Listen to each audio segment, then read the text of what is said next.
मैं यति राम स्वरूपानंद सरस्वती, शिष्य परम पूज्य गुरु जी यति नरसिंहानंद गिरी महाराज जी, डासना शक्तिपीठ। देखिए, आज जो है पूरे विश्व में जो समस्या है वो समस्या जो है हमें बताने की आवश्यकता नहीं है। समस्या जो कुछ बेधर्मी हैं, जो देशद्रोही हैं, जो देश को जो शांति है उसको भंग कर रहे हैं। अभी पुराने कुछ दिनों पहले ही जो मेवात की जो घटना हुई थी, ये बात सारी दुनिया को, पूरे विश्व को पता है। तो हम ये चाहते हैं कि जो देवभूमि उत्तराखंड है, देवताओं की भूमि है, चारों धाम हैं उत्तराखंड में, और हरिद्वार आध्यात्मिक राजधानी है। ये आध्यात्मिक राजधानी पूरे विश्व की आध्यात्मिक राजधानी है। इसलिए जो है देवभूमि सुरक्षित हो, वहाँ देवभूमि की संस्कृति, सभ्यता बचे, बहन बेटियाँ सुरक्षित हों, और हमारे मठ मंदिर सुरक्षित हों, हमारे जो है संत समाज सुरक्षित हों। अभी कुछ वर्षों पहले की बात है कि कई संतों को मार दिया गया। तो हम इसको एक बचाने के लिए मुहिम जो चलाया है, वो एक पत्र हमने लिख रखा है। ये पत्र जो है इस प्रकार से ये पत्र है। इस पत्र में जो है हम सनातनी हिंदुओं को जा करके हम हस्ताक्षर करवा रहे हैं, और प्रत्येक जिले से 1000 पत्र हस्ताक्षर करवाने का लक्ष्य हमने रखा है।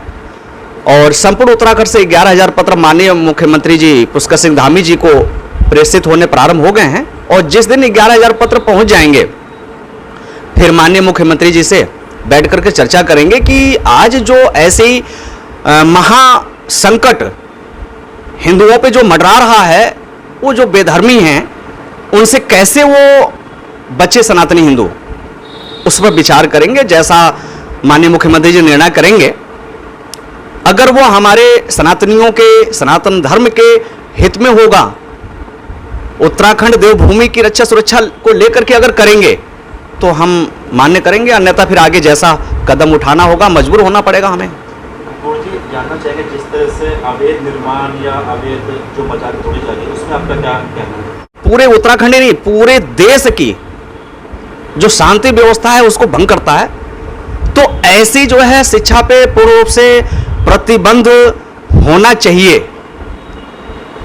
और जो आपने कहा कि अवैध मस्जिद, मदरसे, मजार ये जो है तोड़े जा रहे हैं, तो ये तो अच्छी बात है।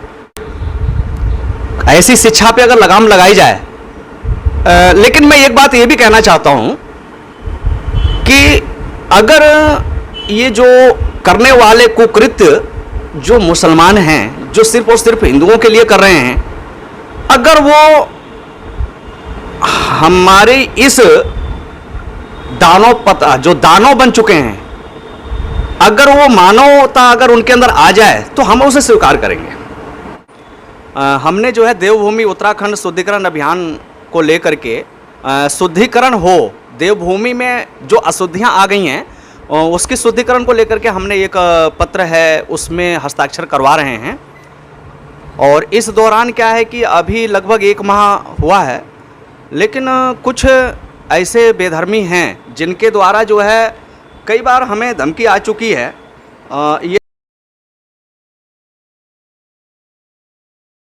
कुत्ते की मौत मारेंगे हम तुझे, कुत्ते की मौत मारेंगे हम तुझे, हम उस हमारे बुजुर्ग को गाली देता है। देखिए, अब इसमें बात ये निकल के आई है कि इस ऑडियो में कहा है कि जो हमारे हुजूर को गाली देता है, हम उसको कुत्ते की मौत मारते हैं। वो हमारे लिए बोला उसने, ये मुसलमान ही हो सकता है, मुसलमान ही है जिसने हमें ये कहा है। तो देखिए, हम अगर मोहम्मद के चरित्र के बारे में, जो उनकी जीवनी है, अगर हम उसको कहते हैं जो वास्तविकता में है, और उन मुसलमानों ने ही उन पुस्तकों को लिखी है, तो हम उसमें कोई गलत तो नहीं कर रहे हैं। जो सच्चाई है वो ये तो हम कह रहे हैं ना। अगर हमारे कृष्ण भगवान के बारे में, उनकी जीवनी के बारे में, राम जी के जीवनी के बारे में अगर वो मुसलमान अगर कहे जो रामचरितमानस में लिखा हुआ है वही अगर कहे, तो हमें तो कोई आपत्ति नहीं होगी और धर्म का प्रचार प्रसार होगा। तो हम गलत कहाँ कर रहे हैं? लेकिन उसके बाद में भी अगर ये चाह रहे हैं कि गलत है, तो गलत कैसे है? गलत तो नहीं है।